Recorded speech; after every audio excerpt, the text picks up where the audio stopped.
Grubs, grubs.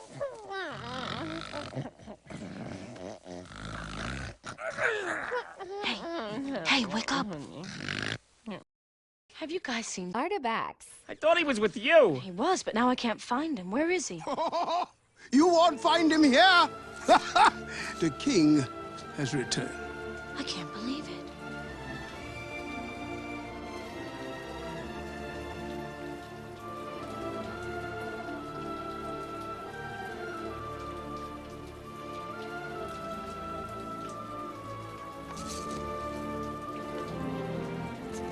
It is time.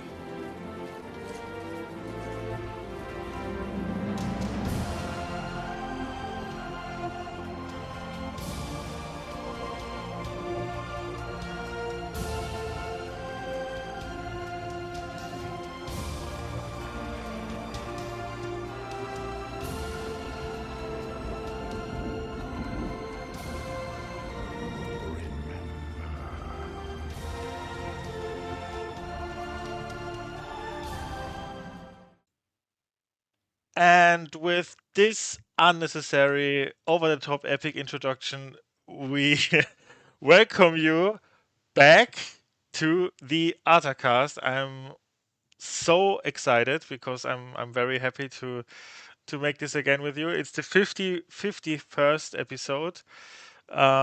We stopped actually with our anniversary, but now we are back.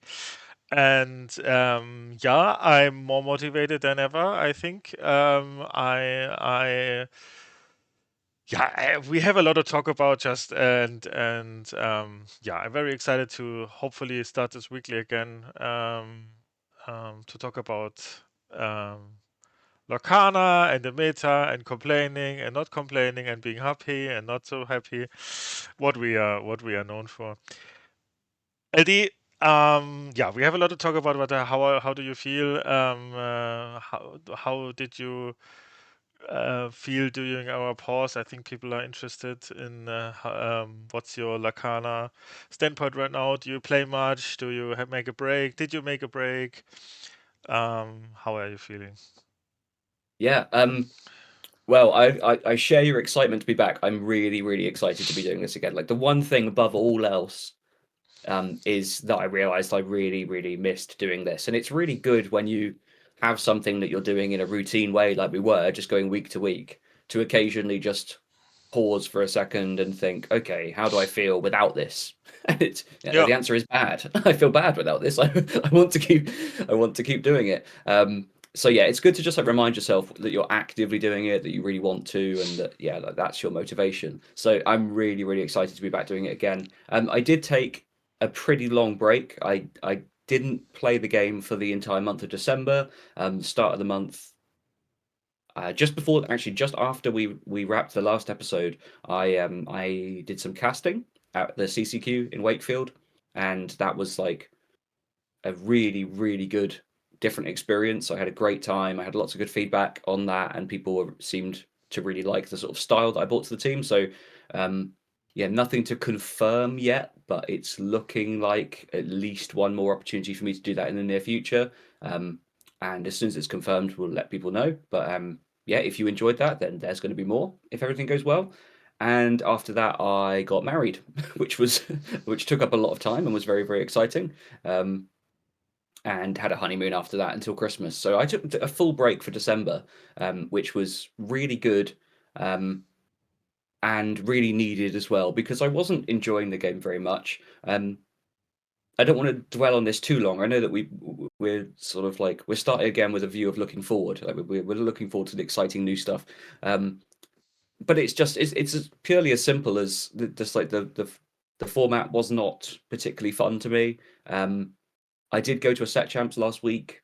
Sorry, the week before last, that I really had a good time at, and it kind of reinforced that in me of like, like this game is fundamentally good because the people are fundamentally good and it's fun, and sometimes it takes a shape you don't enjoy, and that was the case for me. And yeah, just ended up taking a big break, had like a mini crash out around Christmas time, where I just left like a bunch of Discord servers because I just didn't want to be involved in Discord around in discourse around the game. I found a lot of the conversations cyclical and like borderline annoying, and it was fraying my relationships with people that I really liked because I just didn't want to.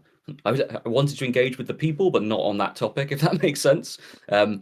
So it was yeah, a little bit like fraught at times, but I am really excited to be back and really glad for the break. And it's just helped reframe that I'm doing this by choice. I'm doing this because I want to, and I'm doing this because I love doing it. So yeah, interested to hear how you feel as well, because it's been a big break for you. Yeah, it was actually really a big break. Yeah, I tried to be informed about the game. Still, I informed myself and played a bit. I have to say, I want to say it here too. I'm really, really glad that. Um, yeah, I want to just say thank you to my Metafy people because I'm overwhelmed by the support I got from them because many of the people stayed and helped me like through this time because it was also like yeah, I was like it's not only that I was like in a difficult like psychological phase or how you can say that and it was Hmm. not it was about the game too but of course it's not all of that it's still a hobby for me so but then it was the time in Japan was all a bit more difficult than I thought it is and yeah, I'm actually right now. I'm back in Germany. I was here in over Christmas because my mom forced me to to come home for Christmas, and yeah, I will actually stay a bit. I talked with my wife a lot of about it because she also felt like a bit it's hard. I don't want to explain everything here, but um I will stay till Ghent here in Germany, and then I will go to Ghent, and then I will fly back to Japan to my wife. And yeah, it's yeah about the game. I made my peace with it. I have to say, I made my peace with it. I accepted the truth that I just really, it really was the worst format for me.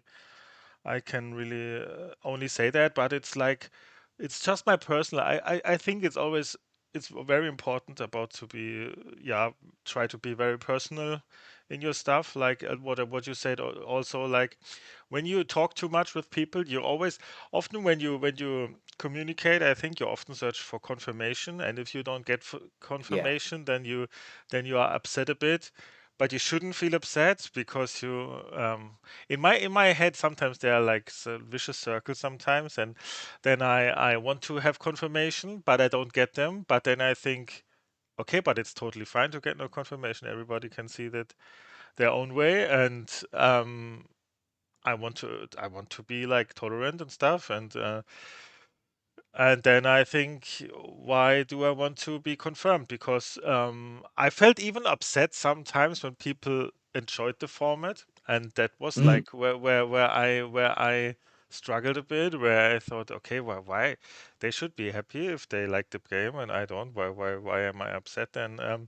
And yeah, I think it's just um okay to accept that it's just your personal view and for me Mm. personally it's just and I think I can make it down to one nearly to one simple point in the format and that's just this hand economy what annoys me too much still that's so unfun to me to it's still this either Demona or Clarabelle like when I watched Richmond it's like everybody goes in the top deck mode at a certain point and then it's like it's nobody has more than two cards in the hand and it's so unfun to me if I can't like keep certain cards for situations where I need them and stuff it's like and it feels like you are forced really to dump your hand the whole the time and that's Mm. still the same for me like in the beginning and I hope that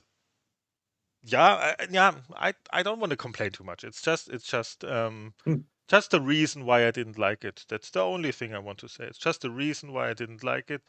And I feel very annoyed if I have to. dump my hand, and that's what Yeah, sure. happens a lot in this format, at least. Not in every matchup, I know, but in a lot of matchups, I feel forced to not get punished, and that's yeah, it's just not so fun to me, and it's okay. I have very much hopes for the new set, and if I have to make, I also want to make, yeah, because people then say, "Oh, it's skillful. It's not skillful." I don't care if it's skillful or not. At the end of the day, it's if you have fun or not. That's the important point. Not if it's Yeah, of skillful or course. not. And if you see Richmond and people having known people, skilled people like Sky and Fungus and such, and drop the Han, and they reach top 8, top 4 finals, then it is skillful, of course. And Hmm. I don't wanna say I wanna take that away or something. I hope people understand it. And but it's just not my style of skill or something. I just feel that that's the summary. I never feel Yeah, less confident than now in the game, yeah, where I can lose to everyone. It feels like so, like that. That's often how yeah. I feel. Um, but yeah, long speech. I don't know if you want to add something to that or something. I don't know. No, no, I think like it's really important. But what you're saying is really important. And we're not trying to analyze the previous format too much. But like the Yeah, lesson to yeah. take away is that like sometimes it's not for you. Sometimes the phrase that gets used quite a lot in different contexts is don't yuck somebody else's yum. Like, because if other people like it, you don't have to. If someone's enjoying something, you don't have to tell them, hey, that thing you're enjoying is not good. You can just let them enjoy it. And the flip side is also true, though. If somebody is not enjoying something, you don't have to stop them and say, hey, actually, this is good, Hmm. and you should Yeah, yeah. enjoy this.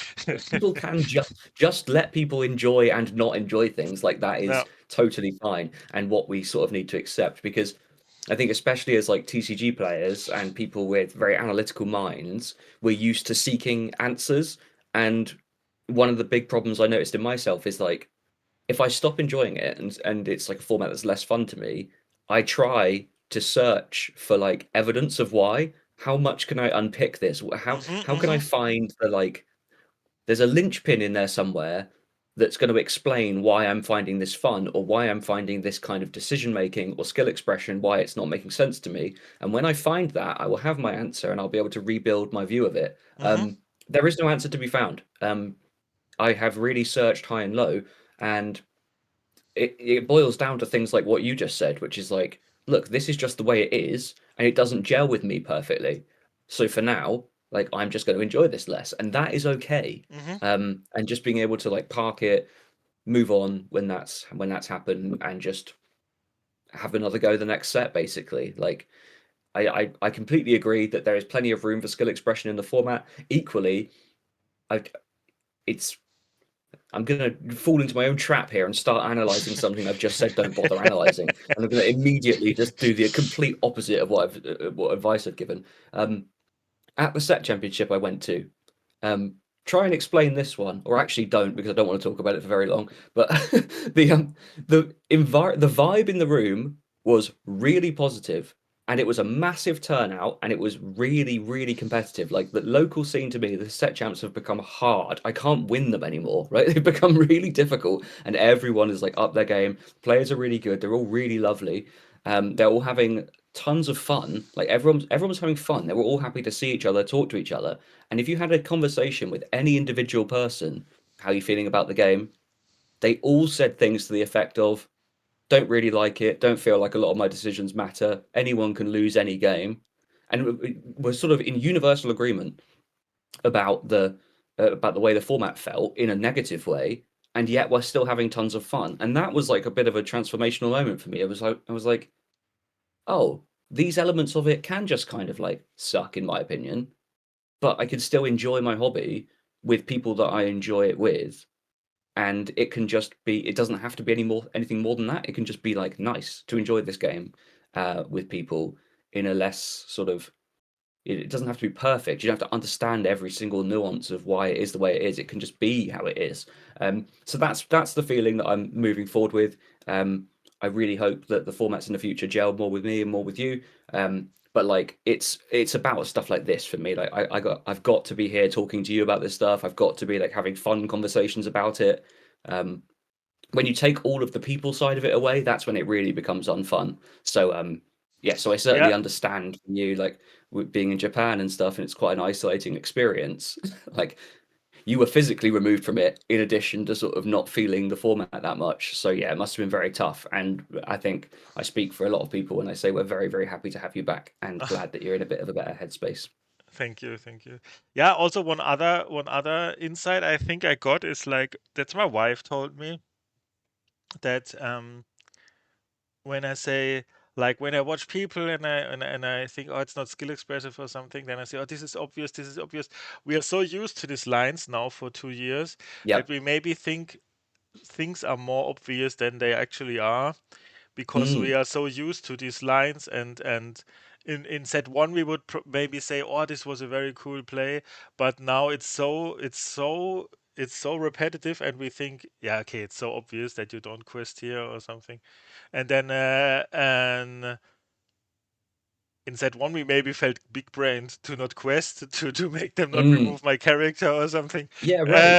um, and that's what she said when she said like, yeah, you are so used to these things that you feel less skillful, maybe because everything is obvious for you. Everything is obvious. And maybe it is a bit.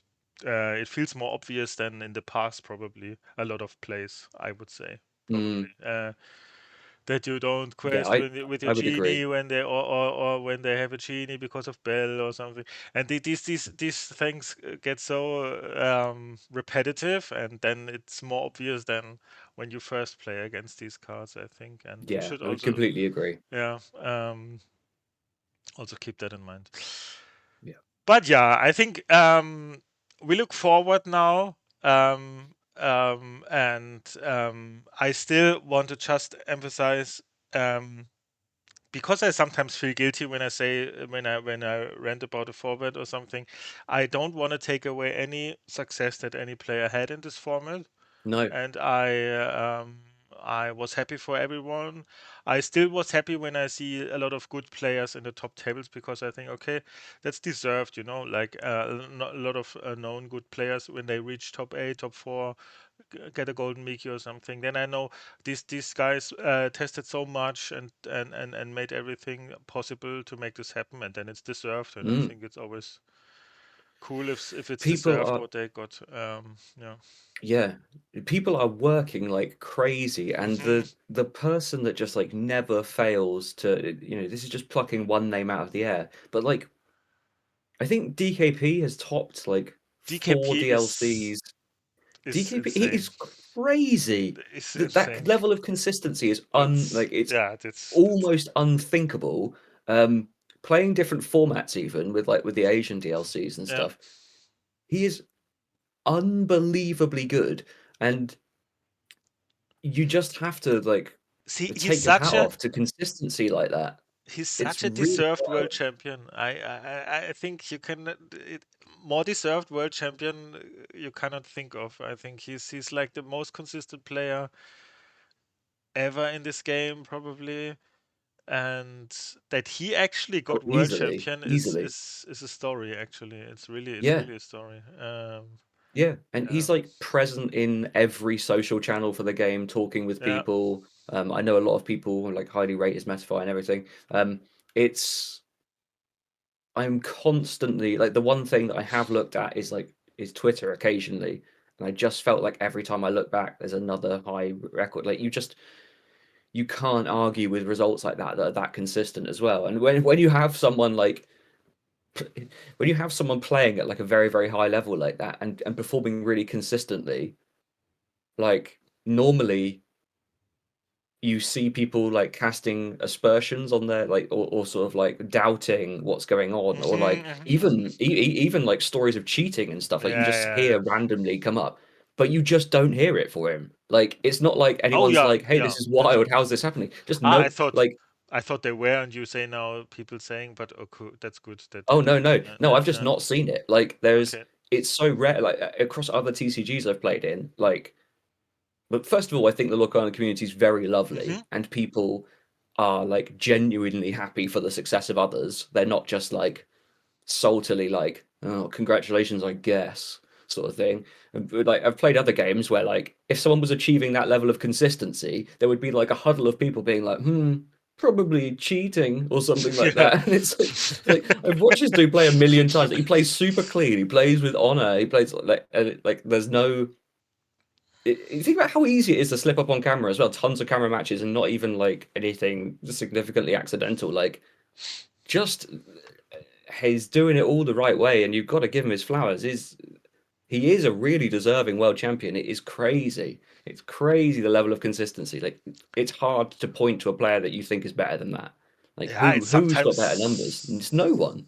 it's even sometimes hard to believe. Yeah, it's how can you? I would never be that good. I think I have to admit that. Because like how can you be that consistent? It's incredible for me. Yeah, Yeah. that's what I mean. It's like normally you hear people like coming up with theories in their head because they're like, well, it's just not possible to be this consistent. Surely something's going on that we're not Yeah, yeah, seeing. And it's like, yeah, no, no, there's nothing like that. Like, he's actually just that good. Like, yeah, you should believe it and give him his credit because yeah, yeah, it's nutty. Like, and yeah, what you say about some of these other players, like from Richmond and stuff like Sky and Fungus, they are incredibly hard workers.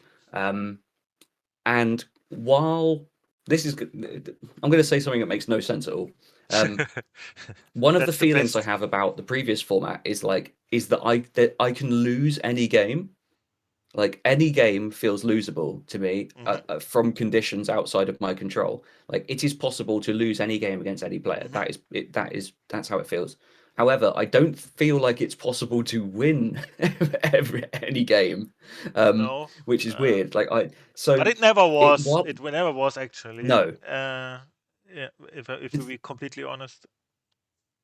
So it's still when you see people reaching that level of success, it's like there is undoubtedly a large amount of skill expression, huge because the consistency of result of these top players is like you just can't fault it.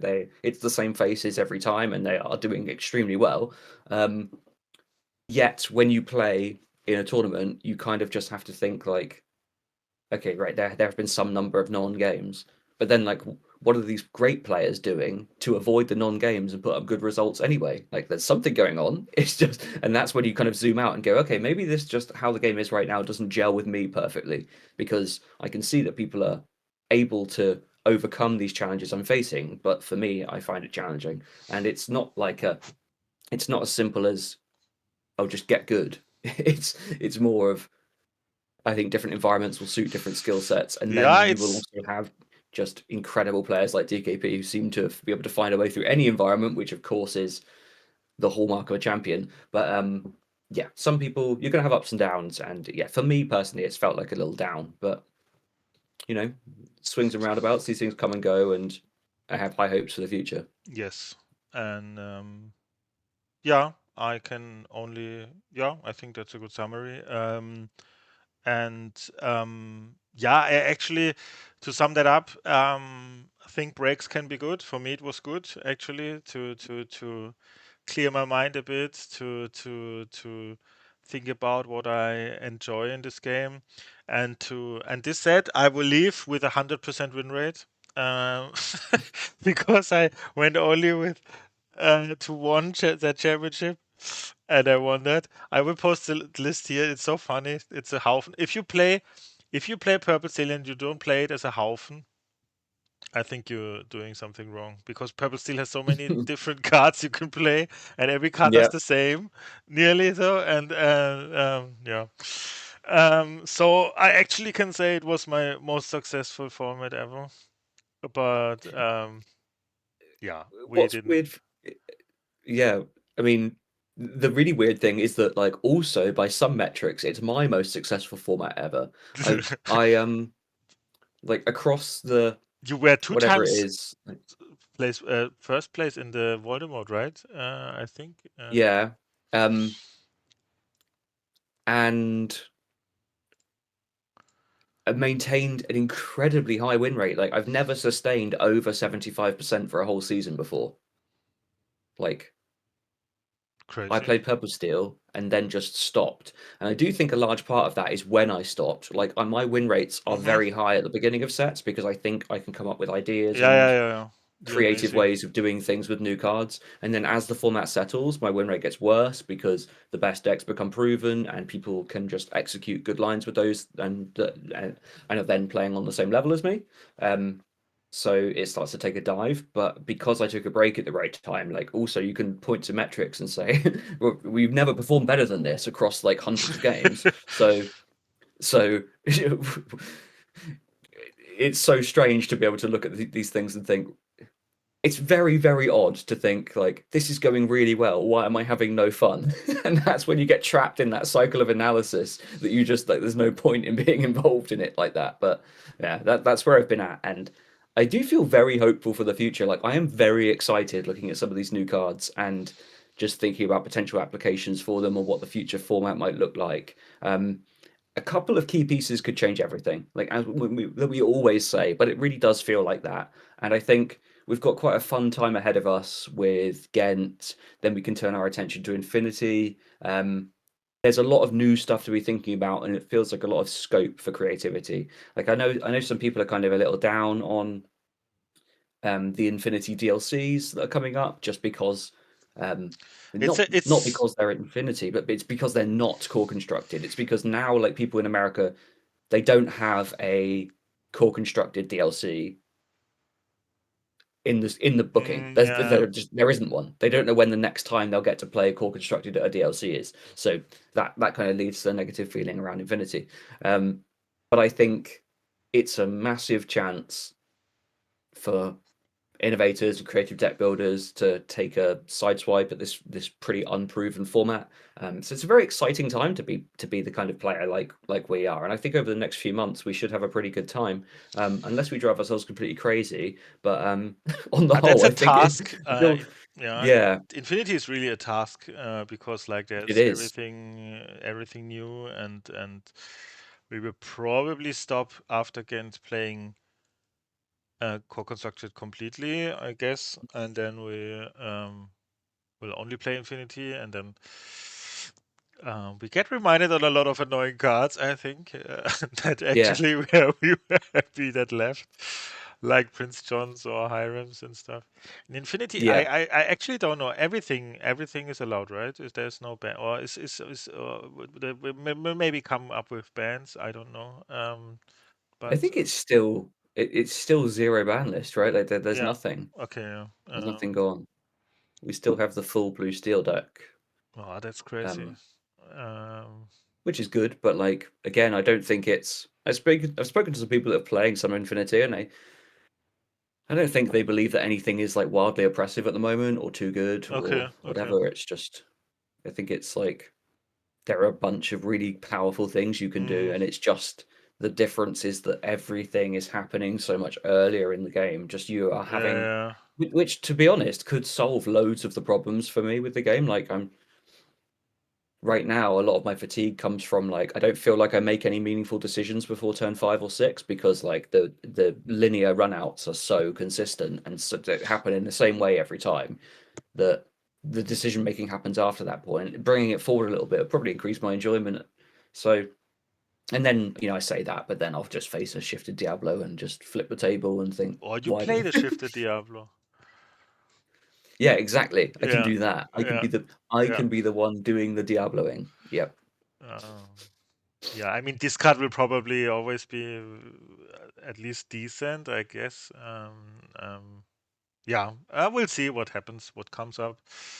Yeah, I'm excited to Um, talk about it like after Ghent and everything. I'm excited to like really put a focus on Infinity for a while and mhm. just see what we can cook up and Yeah, excited nice. to see what other people cook up as well because there's a lot of good heads on the game now. People that aren't traveling from the States and Canada over to Europe for Ghent are kind of already switching their attention to Infinity, and there's cool stuff coming out, and there's just going to be a lot more of it over the next few months. So yeah, I think something we can all be excited about for sure, because like at the very least we're going to have some variation, which is kind of what we're crying out for. It's just a bit of variety. So yeah, feeling pretty good about that and excited. Nice. Okay. I actually forgot in the intro to say that we have one special thing today to do, which We is do. we have another card reveal. We are very proud every set to have a card reveal. One of our card reveals. The last set reveal was sadly not playable, but the Mouse Queen from set 9 was Yep. actually played a tiny bit. So let's see what this year's what this set's reveal will Well, hold up. well, before we reveal it, I can tell you some interesting information if you like, Mm-hmm. and we so this time we have a rare.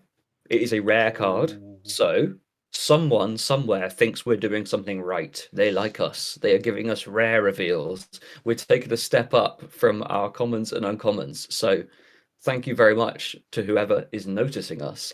That is that's greatly appreciated. Which means, as a rare, it has a lot more text than our previous card reveals, and there's a lot more to talk about, which is awesome. So shall we just bring it up and have a little look? Yes. Okay, so our card reveal for Winterspell is Marshmallow, Cranky Climber.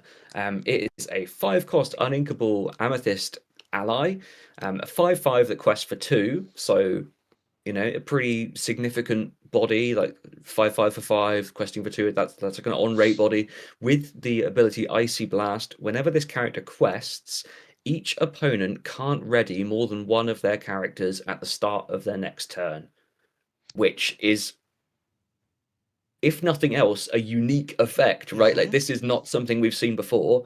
Potentially very, very powerful against certain decks. So what's your first impression of Marshmallow? First impression is that it's of course like way more. How can I say? I don't want to say necessarily better, but like more impressive than our first. Our first reveals were like commons and stuff, but this is like a unique effect Yeah, on it's a on awesome. a. First of all, the artwork is amazing in my opinion. I think it's a Yeah, really very pretty. beautiful card. Um, I think in the end it's. I mean, the body is decent, but I think in the end the effect is not good enough. I would be surprised if it would be. It's very predictable. So you play this, your opponent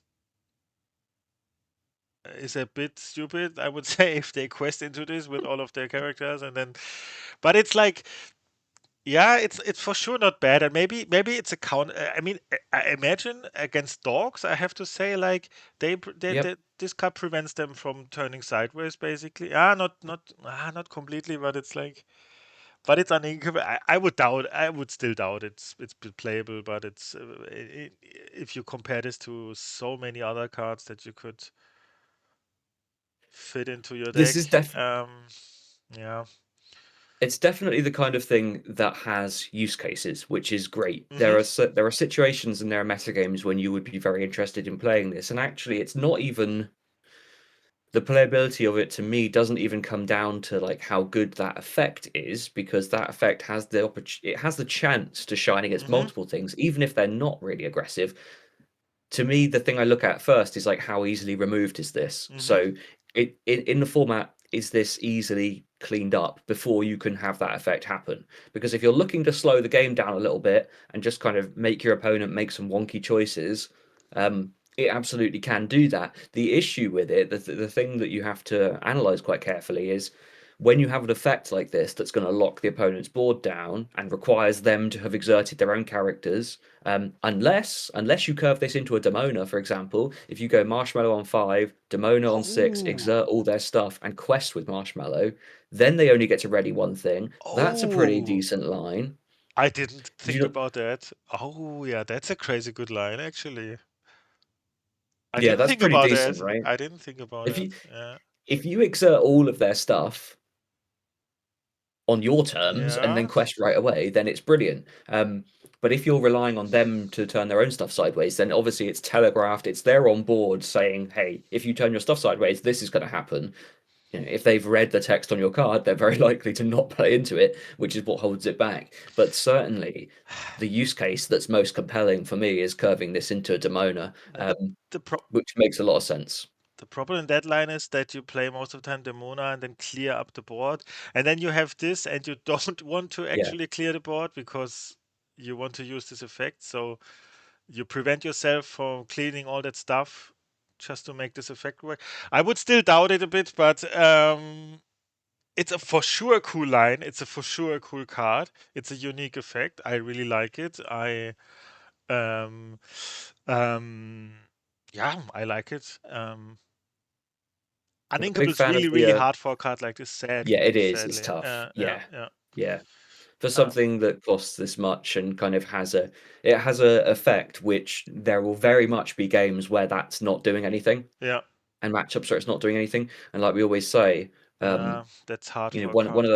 of those fundamentals of deck building is like if you're putting uninkable cards in your uninkable cards generally have to do something very relevant in every matchup, right? Because you don't have the choice to ink them, so you are always playing an uninkable card to for its primary effect. So if it's specifically a card that cannot be inked and doesn't do anything relevant in some matchups, it becomes a brick. That's what we call a brick. Yeah. Like it is just in your hand doing nothing. It's not playable, or if it is playable, it's not advancing your game plan in any meaningful way that's actually relevant in the matchup.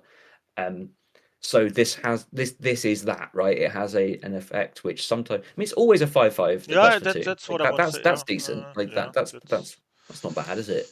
Um, but then it's going to shine more on some of the others. So it makes you have to think about the uninkability.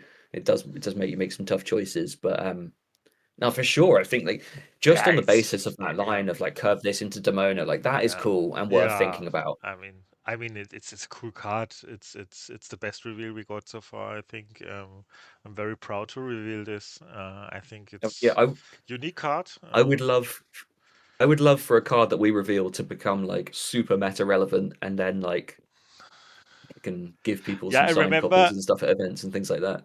I remember one of my. I think if I remember that correctly, he can write in the comments if he has this, like a German colleague from me, like this is Speed, is a German like content creator, and he revealed back in the day the genie, the our genie, like, and then he Yep. said, oh yeah, and I remember that, like everyone said, oh yeah, it's okay, Rabbit is probably better, and it's so, and then it's such a dominant part of the format, like every Yeah. purple deck is like playing for genies. And then remember back in the day, even a lot of good players said, "Oh, I don't know, Rabbit is probably red, draws always two, and Genie and gets brawled and stuff."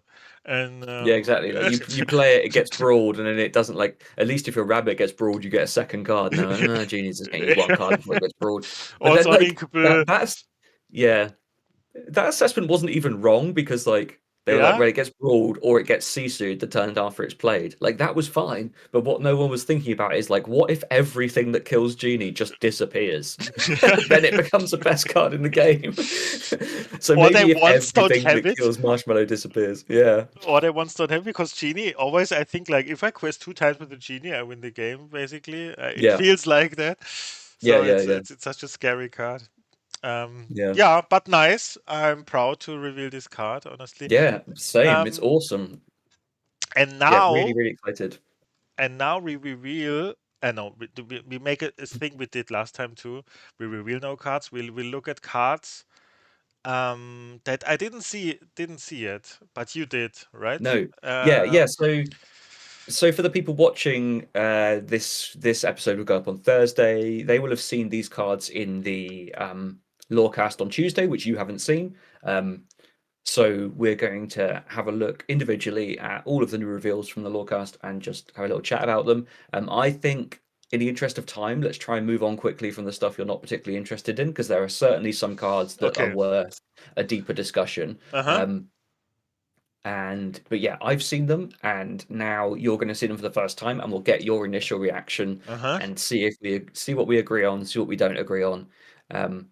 Cool. So shall we jump straight in? The Yes. first one, in no particular order, these are just Uh-huh. the order that I have sent them to you in, Yeah, yeah, is yeah. Beast Snowfield Troublemaker. So a Ruby 3/1 with Rush for 2, and it's inkable. Pretty good. Whenever this character challenges, if he's at a location, he takes no damage from the challenge. Okay. First thoughts? That's for sure not bad. I It's mean, not we bad at had all, is this it? It's we had this in uninkable, right? Did we not yeah, have that? we had a 3/1 Rush Yeah, Stitch. yeah. Um, Um, I mean, the effect is probably not very much relevant most of the time. I mean, you yeah, maybe later sometimes also, but if you play a deck like this, but I would see this more in a deck like with no that much location. Even then, it's probably decent. yeah, It's hard to say. it It's is very really tough meta to say, isn't it? dependent. It's very meta dependent. I would say like it's for sure like a top stated card. I would say like 3/1 rush inkable for 2 Yeah. is you cannot really ask for more. Yeah, It it's a depends little a lot on stuff.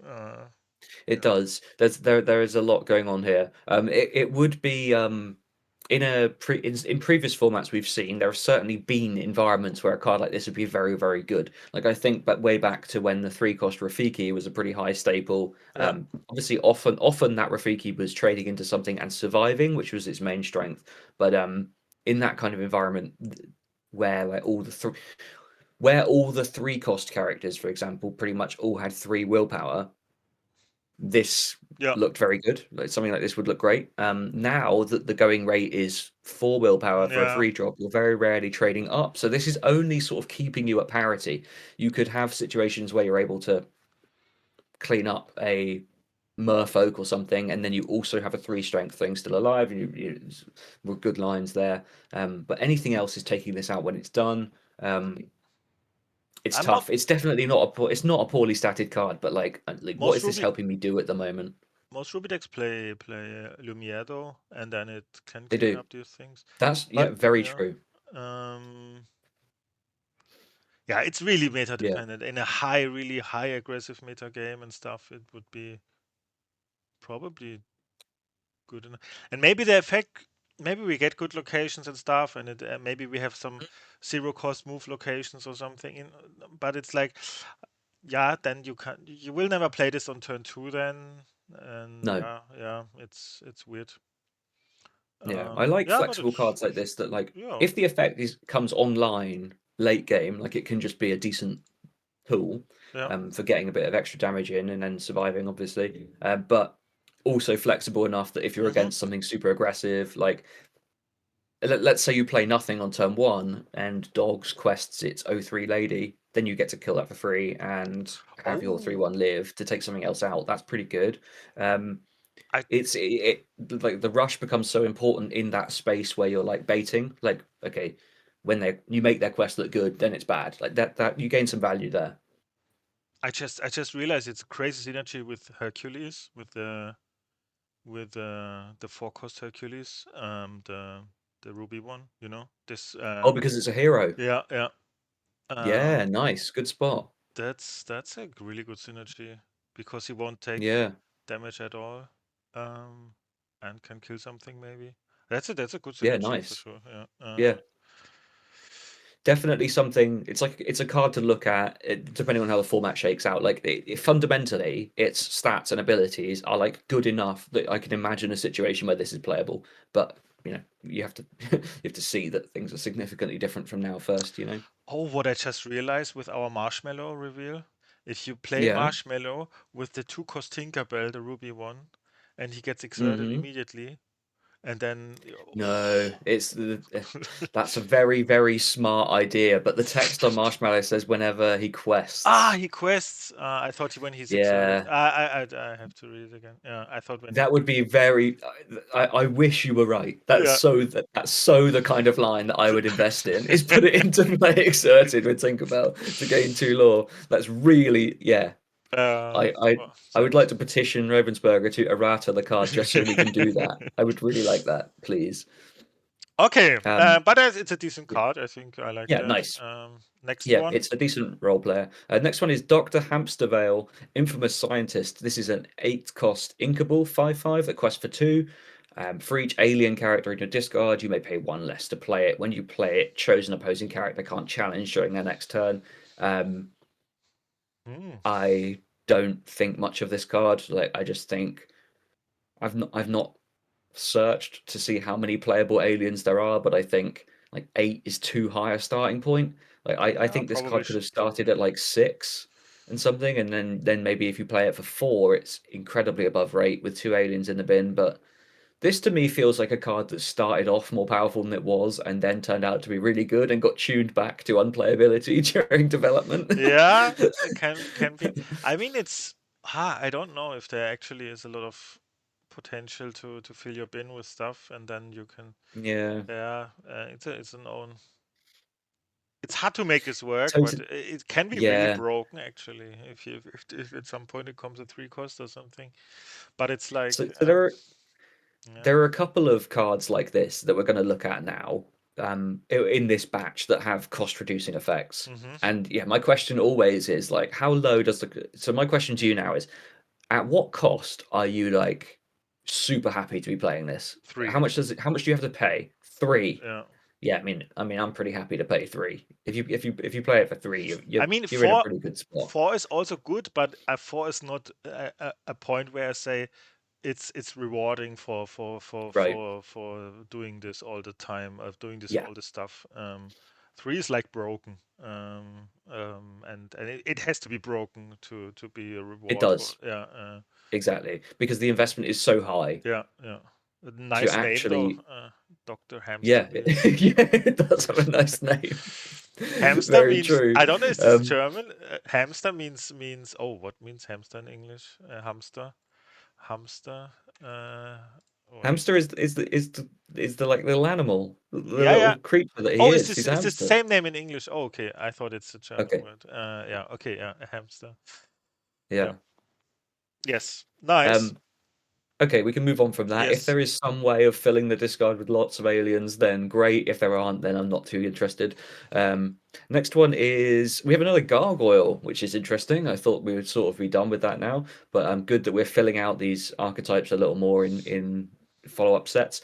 Eliza Maza is a 3-cost inkable 4/4 with Stone by Day that we know all the gargoyles have, and an ability that Okay. says your character's strength can't be reduced below their printed value. Okay. That's cool. Um, in Infinity, this would be awesome actually against Sisu, Yeah. but in this format, I don't. At least for now, there are not many effects that do that. No, I mean this is Uh, is it deck it's a cards? sort of Yeah, effect that yeah. we probably wanted months and months ago to stop us from getting Sisu. Under the Seed Yeah. and Seasued. But This is a sideboard card. In now, other TCGs, it's a sideboard card. yeah, this is a sideboard card. Yeah, Unfortunately, sideboards don't exist, which yeah, makes it a lot harder to imagine playing this yeah, card. But like 4/4 for 3, it's not a bad rate. You know, we've seen it with Lexington. yeah. Obviously, Lexington's strength being that it has alert, but this one doesn't. But 4/4s for 3 are far from bad cards. Like they are. Yeah. That's above rate, and so it's never going to be that terrible. And it's a good bit of insurance in case those kind of strength reducing effects did come back en masse. This is like something that you're probably going to want to remember exists in the months to come, in case that effect becomes super This relevant will again. kill some decks completely. In Infinity, oh my Yes. gosh. This is like against green yellow, like the Kida stuff. Like this is such a Yep. killer. You play this as GG basically. Yeah. They can never clear your board, so they're just sat there being like a pretty miserable discard deck with a bunch Yeah. of bricks in it. Yeah. And against Iso also very good. Yeah. Yep. Agree. Yep. Nice. Yep. So yeah, situational role player, very, very relevant in some metas, something to look at for Infinity, depending on the metagame. But yeah, good to keep in mind that it exists for the future.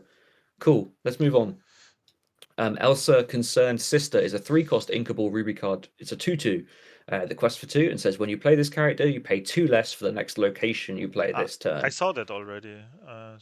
Yeah, I think Yeah, a few of yeah. these cards leaked Oh, early. leaked. Oh, yeah. Sorry. Unfortunately, I think we had some leaks, but this is a now we see Yeah, it this in is high resolution because it's not a it's not a shakily shot phone photo.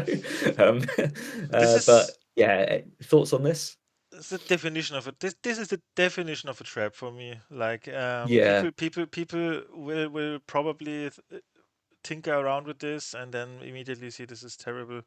I don't think it's playable at all. It's except there's like a 2-cost location that says you draw 3 cards when you play this with Elsa or something. right. But um, yeah, people think that the location doesn't cost less. It looks like there's the location, but you should see the location costs the same than before, but you get a very minor body on the board as well. So Exactly. and you use 2 cards for that. So it's like it's not a discount at all. It's maybe a bit of a discount. It's because the two body means eventually a bit, but it's terrible. I would say in general this is terrible. I would say, and I'm Yeah, not interested to play this. yeah. But I yeah, think it's a what you've just said there is a really, really good observation. You don't get a 2-cost location for free. What this is offering you is if there is a 2-cost location that you would already want to play on yeah, turn 3, you can have a 2/2 that quests for 2 for 1 ink, yeah, exactly. which Yeah, is that's above rate, like that's a decent deal. But those yeah, conditions have to be great, and the main reason and two it's cards. not a good deal Yeah. is if you did that going second, you've immediately gone your Amethyst Amber or Blurple opponent is about to play their 5-cost Elsa. As soon as you Hmm. pass a turn, this is cleaned up instantly. Yeah. No, I don't think cards that have three cost can have 2 willpower in a And format with Elsa. It's just not possible. effects like this were proven to be bad. Like we had like this John. Yeah, I mean this Jim Hawkins, but Jim Hawkins is way better. I think the Jim Hawkins from the Yep. past, like the set 3 or what it was. And we had also this Moana, which has a similar effect. Like there was a Ruby Moana, which said like you can move to locations for free or something. These effects did never like see high because like they're too combo-y and then even not powerful enough. But if they, Mm, if I say that, if now exactly like I said, if there comes a location like if an Elsa moves here, draw 3 cards or something, then yeah, okay, yep. then it's something different. But Exactly. Yeah. So yeah. there's a fair bit of location synergy going on in these reveals as Hmm. well, and it's becoming clear that that's a theme for the upcoming Hmm. set. That one of the things that concerns me most about that is that like right now locations are close to unplayable. Hmm. So the things that push them have to be really good, right? Like if Yeah. becoming I was thinking about this a little bit this morning.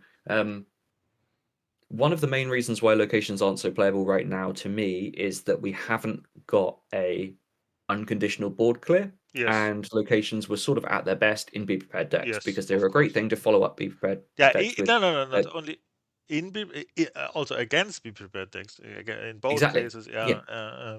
So yeah. So locations are really bad when you can't like you play them when there is a non-existent board state. When your opponent has an existing strong board state, you never get a window to put them into play where they're going to live for like more than a turn in most cases. So how something significant has to change to make that not true anymore. Largely, there has to be like a be prepared reprint or a functional reprint of be prepared, which I mean, I'll spoil for you, is not in this first batch of reveals. So if it's coming, it's not there. But yeah, that's something we have to consider because we can jump straight to the next card Mm-hmm. now because while we're talking about locations, we have a Shift Elsa. Mm-hmm. I think it's also leaked early as well. 6 cost Inkable, 5/5, quest for 1, shift 4. So, if you're looking for reasons to play cheap Elsas, then you can shift this for 4 on top of that last one we saw. When you play it, and whenever you play a location, so you're getting this on play with the option to get it again in the future, exert chosen character with 3 strength or less. Pretty relevant ability. It joins the growing ranks of things that exert stuff on play. There are now tons of them available in this color combination. And while this character is at a location, she gets +3 lore. That's a good quest for 4, which is not a huge payoff, but a nice upside if you are already building around the exerting synergy. What's your thought on this? Does this like push locations enough to make you want to play them? Is it good enough on its own? How do you rate this with no locations in your deck? What do you think?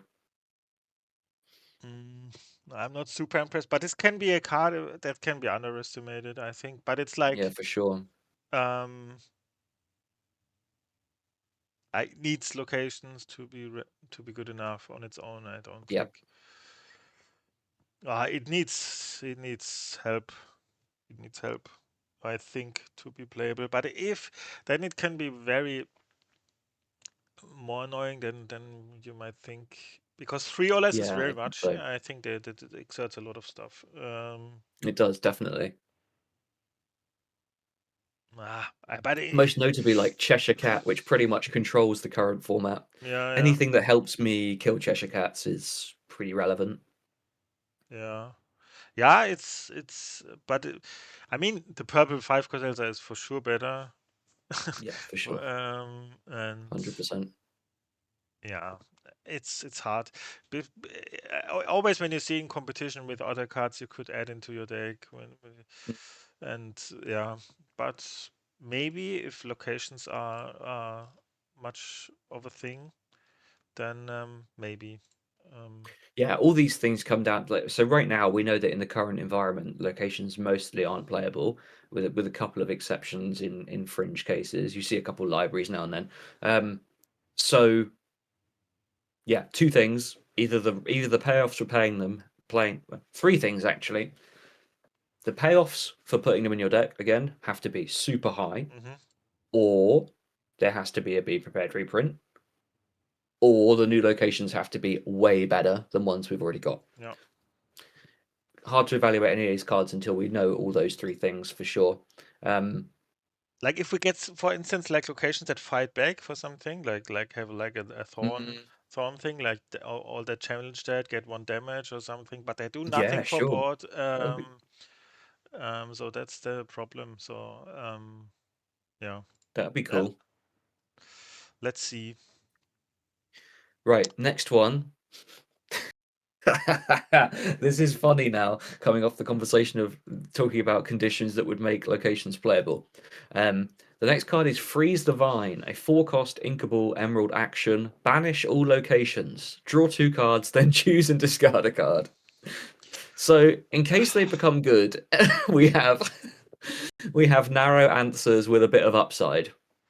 Yeah, the problem is like this is the if I say this other was it the sideboard card and this is like the Yeah, sideboard card. this really is a sideboard card. Yeah. Yeah, but even then I don't like this to play as a counter card because like if I want to play location hate, I want to play rather a cheap one, but not Yep. one that yeah, then you cycle a bit and stuff. So like it's not a card I would like to play into my deck against location decks. Like I could see location decks like being very oppressive and then maybe even aggressive, and then you don't want to play a high cost card to banish their locations. Then you want to play Mm, rather a cheap one, but then you don't draw cards, but you don't care, but you just want to kill that location. yeah. Um, Totally. so this is not even the best um, counter card in my opinion. But yeah, it's No, decent, and of it's sort of course. like It's yeah, it's okay. I, I mean, the kind of card I want to counter locations is Maui. You know, Yeah, like I that. want that's. I'd Yeah, rather play something that advances my board. I think even the While what did we got it's it moved out of the format like the 3-cost steel one. What was the name? Like we had a steel location killer uh, card. something to do with Olympus or Was it that? Yeah, I don't know. It was a 3-cost killer Next location. Stop Olympus. Is that right? Next up Olympus. No, that's the new Ruby card, Is that right? that's right? Uh, It's a silver. It's a steel yeah, action from the exactly. Hercules franchise. It Yeah, has a picture of yeah, like the gods the and, big and dudes on demigods it. awesome. And I Right. would much rather play this than this, I think, because I rather would like to kill a location cheap than maybe this is better, but it's like so 4 costs to kill a Mm, location is so much. It's so I bad. mean, it's Yeah, I don't know. yeah, I it's like that it okay. keeps you at card parity. It's I would rather play it than the 3 cost one myself. But Maybe I'm it's yeah, underestimating it's a it. sideboard card, right? It's like it's Yeah, something that you look at in some formats if the locations are really good. If the conditions come into play where locations are super good again, then we got to have a look at that because it's well it if you get like if you get 2 locations with that and it replaced itself in your hand, I think that's a fine deal, unless it's like your opponent is already in control of the board and has multiple locations. Well, it's yeah. I It don't know, depends it's on the tough. on the on the way these locations like if they are broken. I mean, it's like just purely theoretical now. But if we play an anti-aggro card, we kill a 1 cost. We don't want to we don't want it to cost like 5 and you draw 3 cards. We want it to cost 1. Sure. So it's like that's the problem I have a bit with the card. If you play it as a counter card, you want to get tempo with this, and you never get tempo with this. Like I don't know. Yeah, maybe it's yeah. Probably the chances are really low for sure to this get seeing Mm. play. I would say. Yeah, Yeah, it's one to revisit. I mean, anything that has a narrow effect but replaces itself is like, yeah, I keep it on my radar in case the yeah, conditions for that narrow effect in particular become relevant. Like, it's just one to keep in your mind. yeah. So next one. If doing that specific thing becomes good, then you go back and look at it. Okay, I'm going to move us along. Um, interesting card. Next one.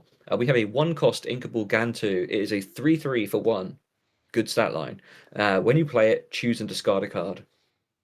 Uh, uh, I don't It's like basic. this.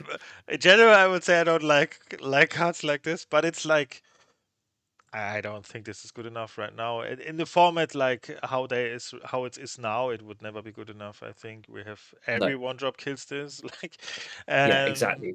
That's the thing that's the operative piece of information is that the drawback of discarding a card um means that you want your body that you get for that cost to be significantly above rate, which this is, but it still gets checked in yeah, combat by Rafiki, by Captain Hook. There are multiple things that cost 1 and don't make you discard a card that can easily challenge this back. So all this is doing is sitting in play and checking those cards and making sure they can't quest, which means you would look at this something like this, especially something that's like a pretty reckless approach to the game of discarding cards, emptying its hand fast, tends to go hand in hand with like aggressive strategies. But this is a defensive card. All this does is freeze the board on turn 1 for a couple of turns, which you uh, could do on turn 2 with a Calhoun anyway.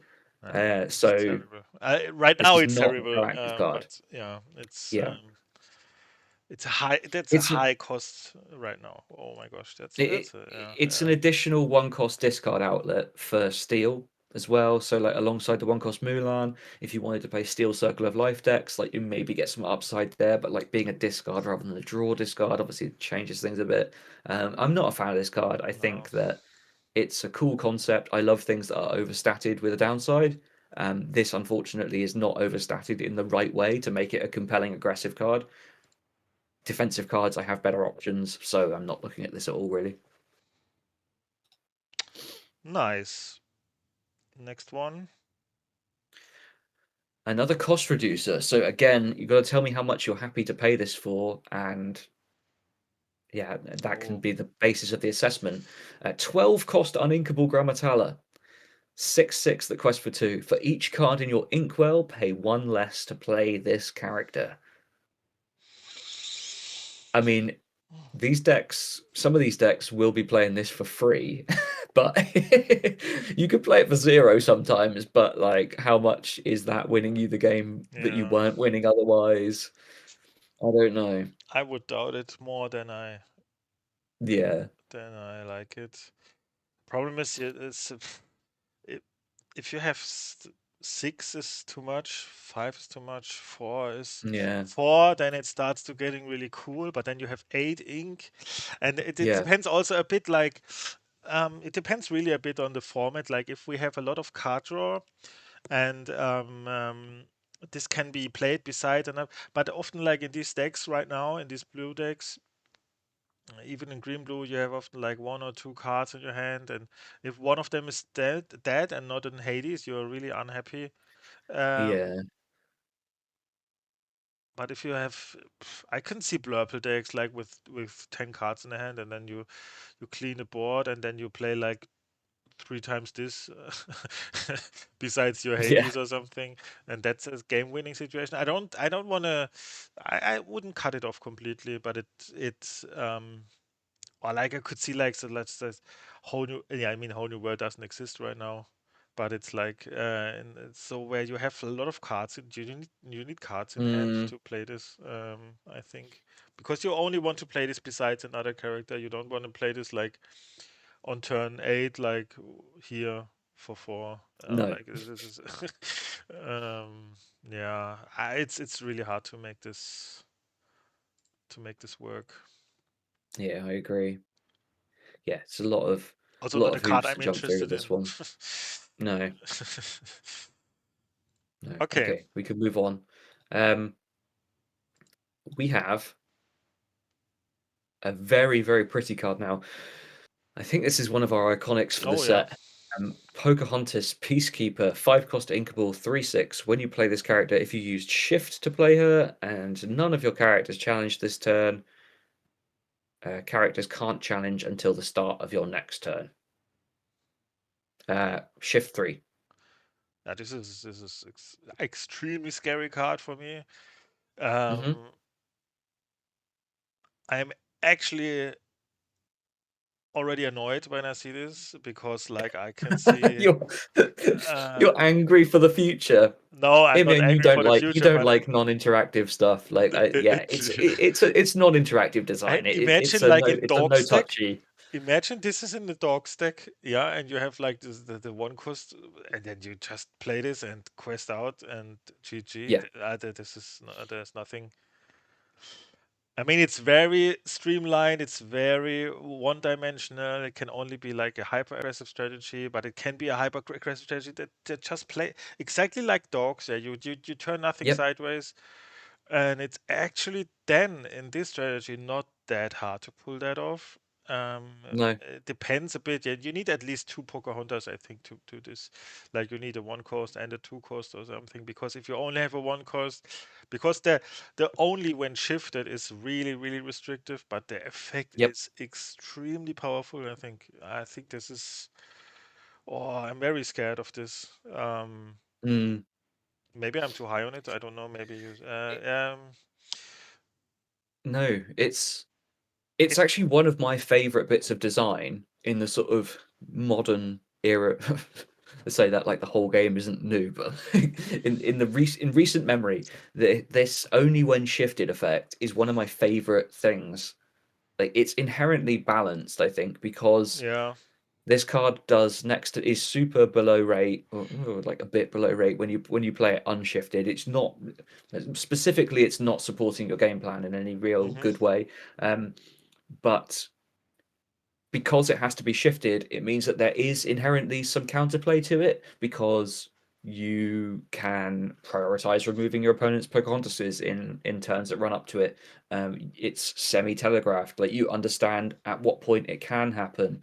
Um, versus just like it being possible all the time. And you can do some things to try and prevent that, depending on what those Pocahontas is statted like. I think, yeah, it is a scary thing. Sometimes the cards don't come in the right order, and it stops being scary. There's some available counterplay to stop this being like wildly good, Yeah. but like fundamentally, I mean, if it's this is strong, right? shifted, it's also like a 3/6 and shift 3. I mean, it's Yeah, like, right.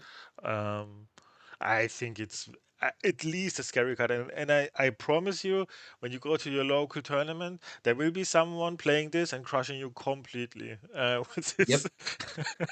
and you can't do anything about it. Sometimes, I mean. But it depends. Like if we Yeah. get a unconditional board wipe or something, then it gets a lot worse for sure. But in the game right now, where everything removal is challenging, basically, I think this is, and it's also when it's removed still, right? Because like if they're playing a Hades or something on this, then they still can't challenge, right? I would Yep. say, yeah. Yeah, I think it's for sure. Yep. It's for sure a powerful effect. Yeah. Maybe I'm too high on it because like it's only when shifted, but yeah, it's for sure strong. Yeah.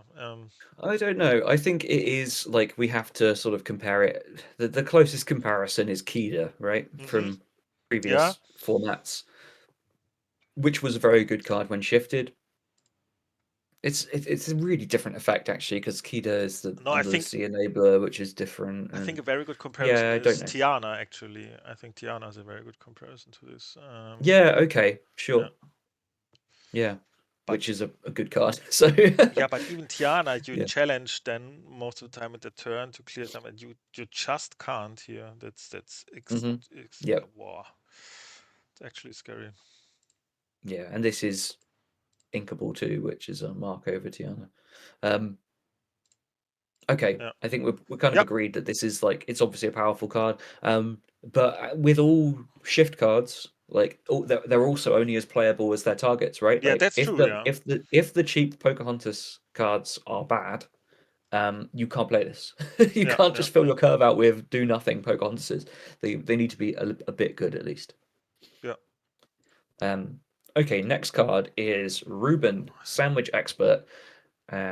2 cost inkable amber character. It's a 1/3, and you can exert it to remove 2 damage from chosen character of yours. For each 1 damage removed this way, you pay 1 less for the next character you play this turn. This So, like is on first read, I thought this is this is like the complete. kind of it's like the definition of an uninteresting card. Yeah, this um, is maybe with the only.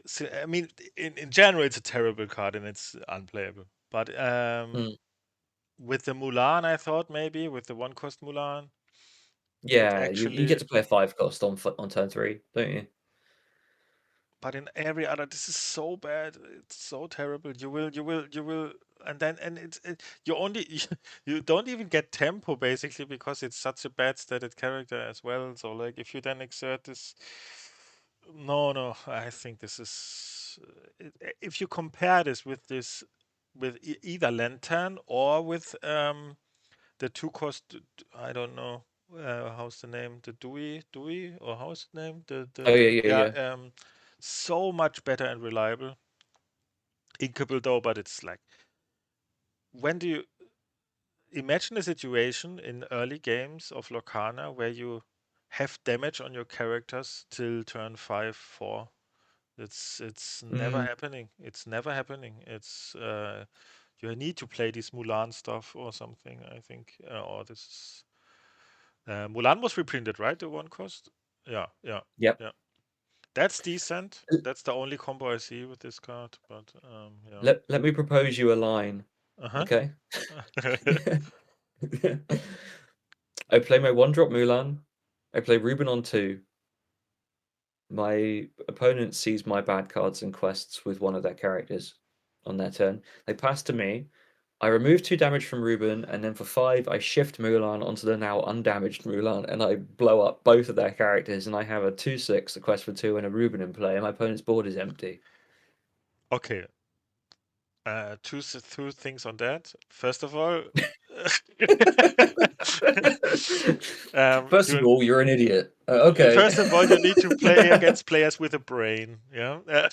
Oh, come on. No, the first time it happens, people won't No, see the it first time coming. I actually admit the first time it will happen actually. But if this combo is a relevant part of the meta game, then I don't think you get the opportunity to. Oh, Um, you crushed my dreams. yeah, no, I mean the combo with Mulan is decent. I couldn't. You can play a horseman on turn 3, like Yep. or something.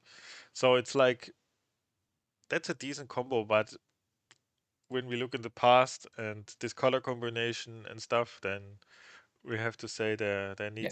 there needs a lot of to go on for this Yeah. to Yes, be I agree. I'm just yeah. trying to No, find some no, it's fun things to do. uh, I think the okay. first time I did that, I'd be really, really proud of myself, and then I'd be like, right, now I've got to try and find a way of winning this tournament because I've just shown.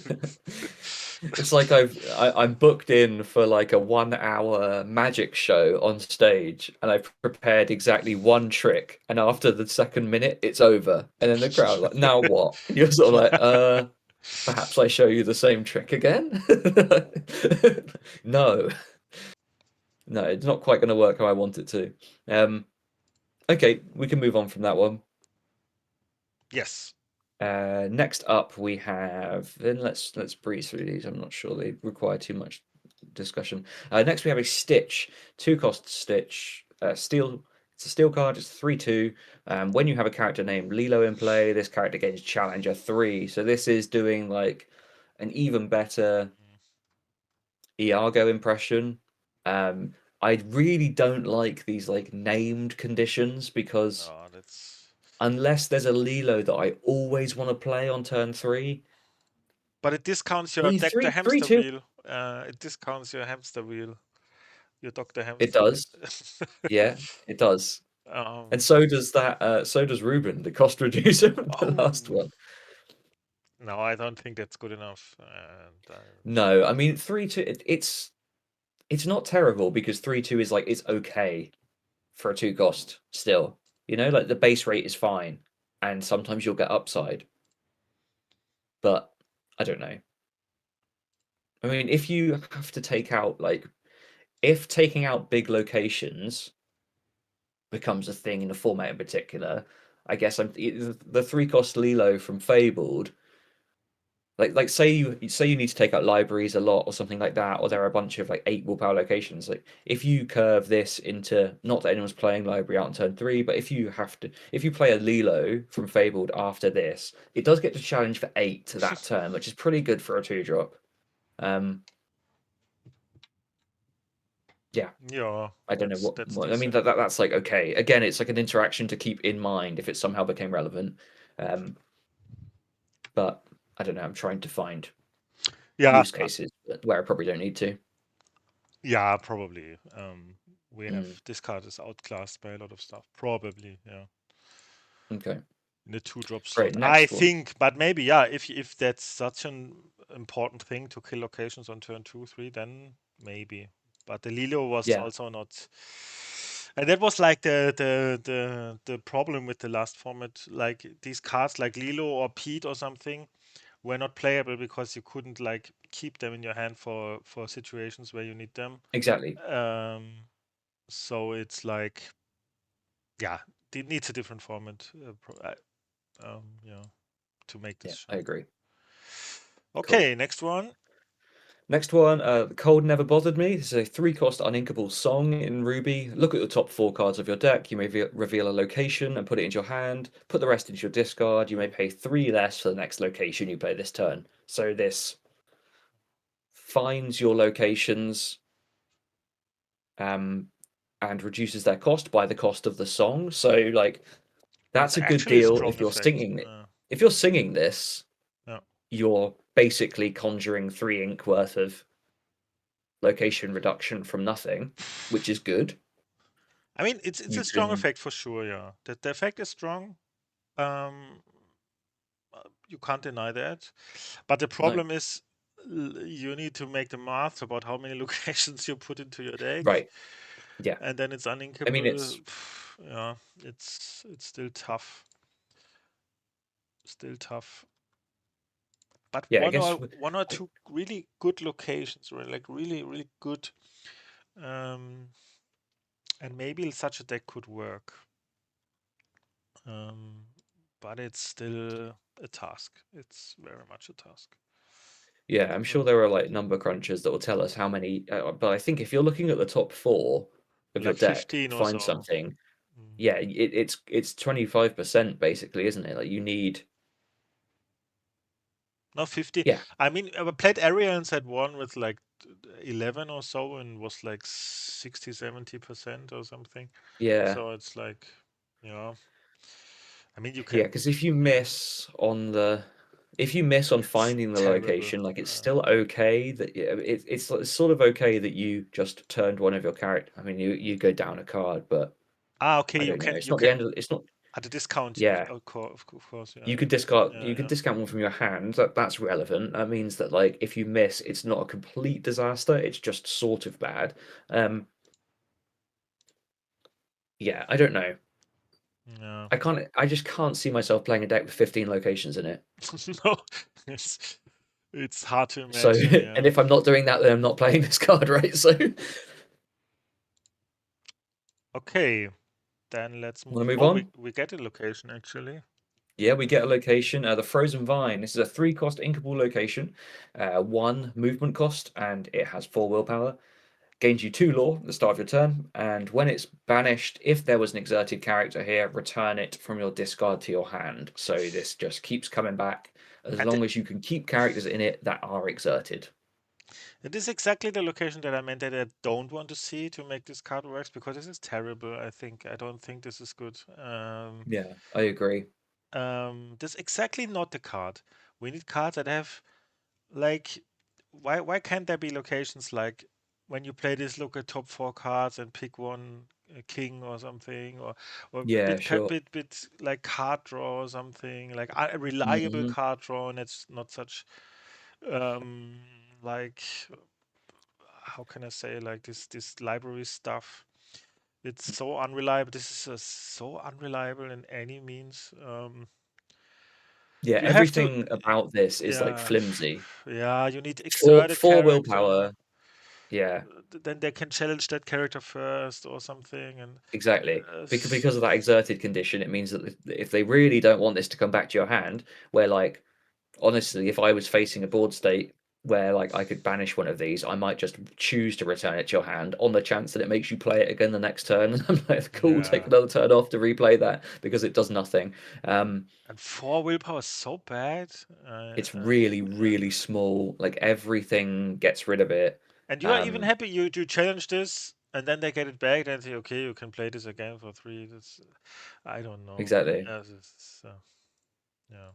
Yeah, it's like you have to think about this effect the same way you kind of think about the 2-cost Lilo, which is that it's sort of inherently balanced by the fact that they can be challenged right away Yeah, as soon as they're played again. Like you yeah, if your opponent is in control, is in complete control of the board, you can play this every turn if you want. They're just going to keep banishing it and you'll get yeah. nothing. Like And recurring this every Lilo, turn isn't a good thing and Lilo, unless you're in full control of the board. at least you get you to quest once at least. Like if you play that, Yeah, exactly. The first time yeah, yeah. around. Yeah. Um, No, I'm not a fan of this. no. Next one. Next one. Now this is worth talking about. A 3-cost Timon. Oh, It's uninkable. That is really important. It's a 2/3 for 3. That says when you play this character, chosen opponent reveals their hand and discards a non-character card of your choice. So whereas Mowgli, your opponent chose, this is the same effect, but you, the player, choose. So it's the same effect as Ludwig von Drake, which is a super powerful card, limited by the fact that it's bound to Amber Sapphire decks. This is a slightly less powerful version, but could be played in all Amber decks, I would say. Um, yeah, how do you feel about this? Is the unlinkability like too much? Is the body too small? yeah. When Is it super good? I think Mowgli is better. Yeah, Um, Uninkable is really, really hard, and the 3 cost also really, really hard. I mean, it's really, really. You play this on turn 3. It's always bad on turn 3, like stat wise.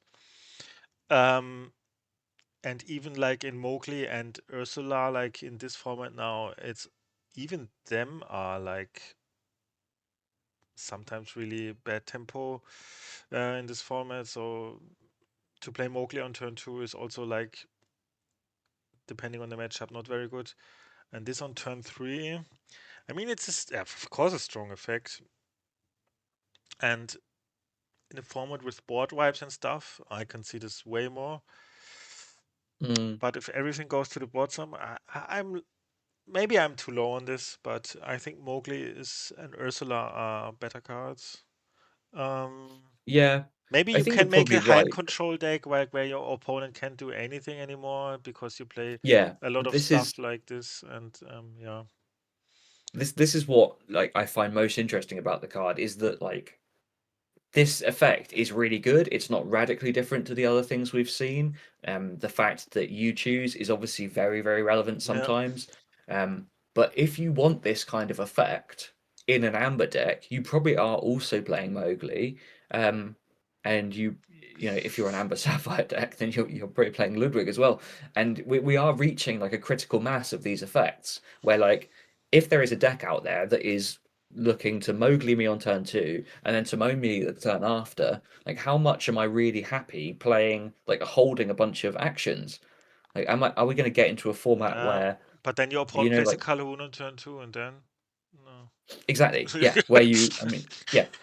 So right now we have all of this like anti-action, like there's a lot of hate for actions. There's a lot of Mhm. ability to counter any strategies that are hinged on those. So like we already see it with the Prince Philip decks and with the Under the Sea decks. They're all built in such a way where you don't hold your pieces. The versions like so look at green purple for example with Prince Philip. It's like one of its main weaknesses is that because it doesn't have these cards that search you deep into the deck or do things like the 7 cost tramp does, you have to kind of hold on to your malicious mean and scary and then hope that to get it off on the right turn versus just finding it on the turn you do it.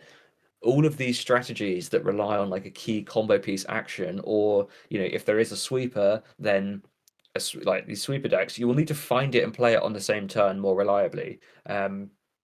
Because there is so much opportunity to just rip your hand apart with all these effects now. So to me, it's kind of like the available hate and counterplay, like which is cards like this. They're all targeted at like not the stuff that annoys me about the format, if that makes sense. Like I want something like I want to be able to prevent a genie. Give me a way of like Mhm. stopping my opponent genieing on turn 3, please. Like I can't efficiently kill it unless I play Horseman Strikes. So just like give me some way of disrupting something. I don't need to just purely disrupt all this action stuff and Yeah. just have every game be full curve out character slop. Just I don't know. I There's a think lot people of stuff now people might that has this overrate this effect. card. I think because costing 3 instead of 2 is a world for me. Like this is really, really Oh, much it for me. is. Yeah, Yeah. I agree. Yeah, And people might look at this card and what it's broken, but it's for sure not broken. It's might not even, yeah, might not in the end. I could see a world where this might not even see play. Um, but I'm not sure I'd go that far. I think it will always see some, but I don't think it's going to set the world on fire. I think that it just does more of what we already know. It disrupts in the same way these decks already disrupt and probably slots into the kind of decks that already exist. It doesn't create a new archetype or yeah, that's true. Yeah, that's just puts more pressure on um yeah, puts more pressure on these kind of action-based combo type decks. So yeah, don't know. Hmm. Tough one to evaluate. It's yeah. obviously good. Like we know this effect is good. It's proven to be And good. Infinity, this is also way better. I think. Yeah. Yeah. In Infinity, you now have you have a real critical mass of this effect Mm, alongside Prince John and stuff. So it's a good card. But yeah. how good will remain to be seen. Next Tinkerbell. one. Yeah. Yeah, we have Tinkerbell. This is our set champ pro. It's our set champs promo, by the Oh, way. nice, nice, cool artwork. Uh, Tinkerbell Snowflake Collector. 3-cost inkable 3/3. When you have 4 or more cards in hand, it gains evasive. When you have 7 more cards in hand, it quests for 3 more. It quests for 4. So In current format, this has no you text. in what? Sorry. In current format, this has no text.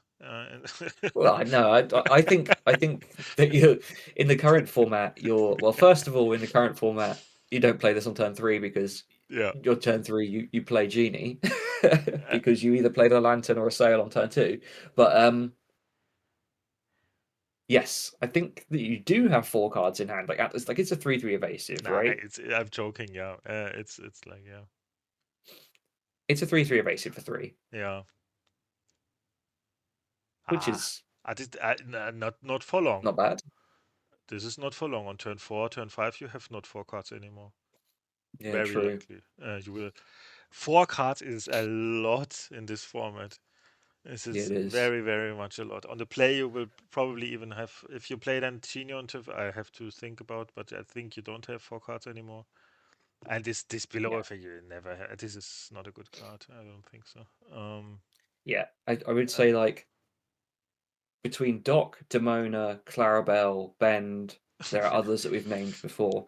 The Goliath. the way the format is like run at the moment, you are really heavily incentivized to not hold big hands. So any card that incentivizes you for having a hand full of cards, you really need to think critically about. Like this is as it stands, this card is incentivizing you to do something that is almost inherently bad in the format. So so how do you rate that? Yeah, I think even when I think of Infinity or something, I don't think this is good. I don't know. 3/3, No.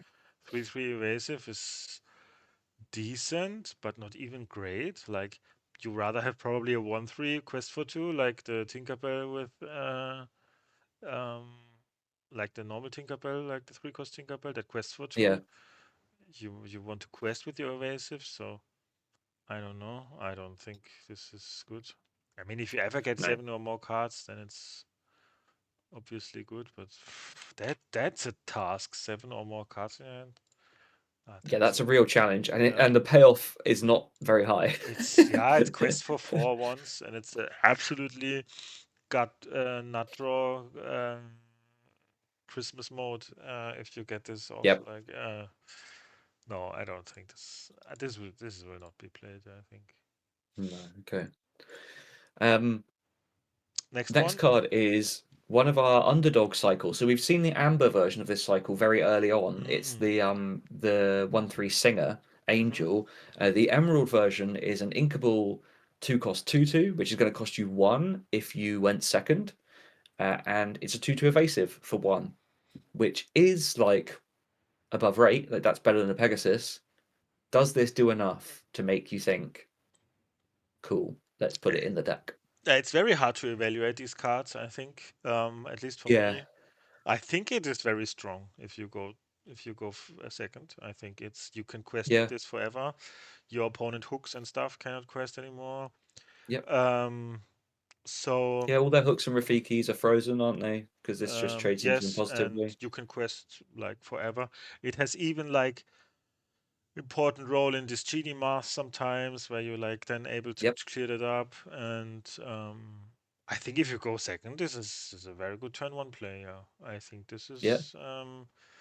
But is this good enough that you always ink this when you're going first or something? Like, I don't Mm, know, stuff like that. I see those cards like you ink that always if you go first, and if you go second you have this. And is this good enough? Maybe it needs more power level or something, but maybe this is even good enough if you go like, if I go second I play this, if I go first I ink this, like stuff mm, cards. Like you will never keep this, and when you go first, you will always keep this when you go second. I see yeah. that's how I see the cards. But is this then too strong? Is this then strong enough? Then that's the other question. Like, does it need to be a 2/3 or a 3/2 or something? Maybe this is still too fair. I think if it was a 2/3 or even a 3/2, I think it would be 3/2 is obviously worse. But I think as a 2/3, it's probably a little too good. Yeah, probably. Yeah. Yeah, yeah. Like what I to didn't do. think about this too much now, but it's like, yeah, it's probably good balance, yeah. And but it's hard to evaluate. I think I can only play Testis. I don't know Mm, because like yeah, even I don't know if it annoys you too much to draw this when you go first and stuff, and then even later in the game it's also very terrible. Um, yeah. but it's not always when you go second. It's only in the first turn. Uh, Oh, yeah, uh, that's good. I haven't really read that too much. so Yeah, oh okay, yeah, so it's okay, only a this. good turn one play. It's only above rate on turn one, going second. So yeah, it has to be quite good. These cards have to Uh, be pretty good in other situations, right? Like you have to be quite comfortable playing Yeah, I mean a Gogo. It's 2/2 like evasive for Gogo. It's two. decent always, like to cost like, but it's Yeah, I mean Go-Go yeah, so often. I mean yeah, obviously Go-Go has very relevant other text, but so often is played for a 2/2 evasive for two. yeah, which is okay. But It's only not on the end turn of the one is the world. downside for sure. Like, Yeah. yeah, I'll be interested to see the rest of the cycle. It's nice to sort of have a guess at what the other ones might look like. yeah, I'm very scared of what the amethyst one might look like. yeah. Draw a card. Yeah, I thought that like a 2/2 that draws a card on banish is nutty. Like, That's but no, it would have to be like so.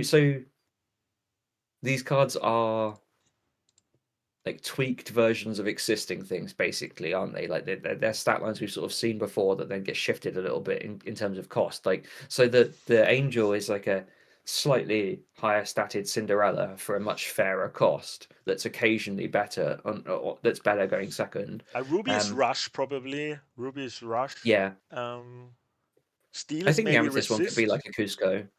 Steel is maybe resist. Sapphire ramps. Oh yeah. Oh my. Imagine if the sapphire one is just one cost Tipo. Oh no, please don't say it. Just don't say it. Green one, the green one I want to say is this card, but we got the green one. Lol, I'm stupid. Yeah, Steel is resist. Amethyst is draw a card. We make predictions now. Resist, Yep. draw a card, rush, and blue. If it Yeah. really is red, but maybe If I it cannot ran- imagine something else. Maybe some item stuff or something. But I don't know. What is maybe blue has Ward, also a bit blue has a resist. lot of ward stuff. Like it could easily Ward. have like a Ward. 2/3 Oh ward yeah, at cost ward. for one. Yeah, yeah. Um, But if oh it yeah. ramps, then we're in such trouble. We are in really big trouble if it's a one cost ramper. Like that's a jump the shark moment. Like ramp can't cost one.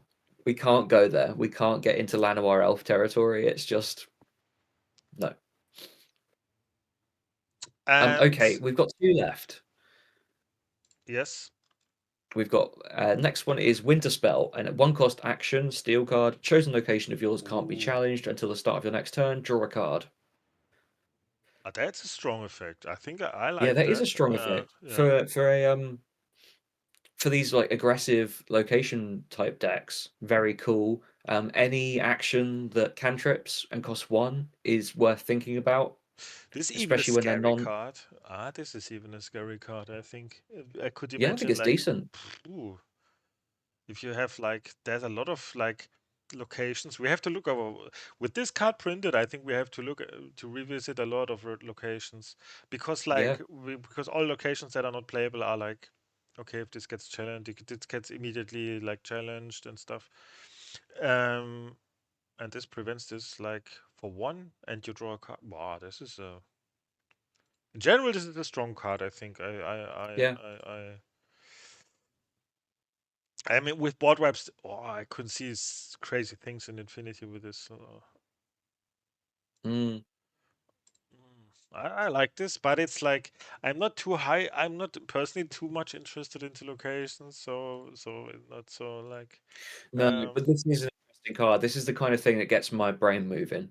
yeah, yeah, this is a strong card for sure, for sure. This is also a good closer.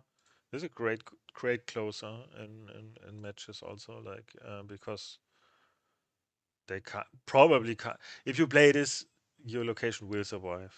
There's Yeah. at least if you don't play like these counter cards we mentioned. But yeah, and then you will always One get the cost lore. one cost actions, one cost non-song actions that draw a card as well in Steel and Emerald. Um, I always wanted that 3 cost John Silver, sorry, the 3 cost Mr. Smee to like kick off. You know, the one that readies a pirate and it can still quest whenever you play a Yeah, non-song yeah. action. Like Oh in yeah. my head, at some point there is a deck where I play that with like some sort of 2 questing pirate or something in Mm-hmm. play, and then like I quest for 10 on my 4th turn by cantripping 4 times with 1 cost actions. Oh, But it's like there's like a file in the back of my head which is like 1 cost actions that draw a card, and and at some point it will tick up to such a level where um that actually becomes worth exploring. But it's just like, yeah, another thing to keep in mind that exists now, you know, alongside things like improvise.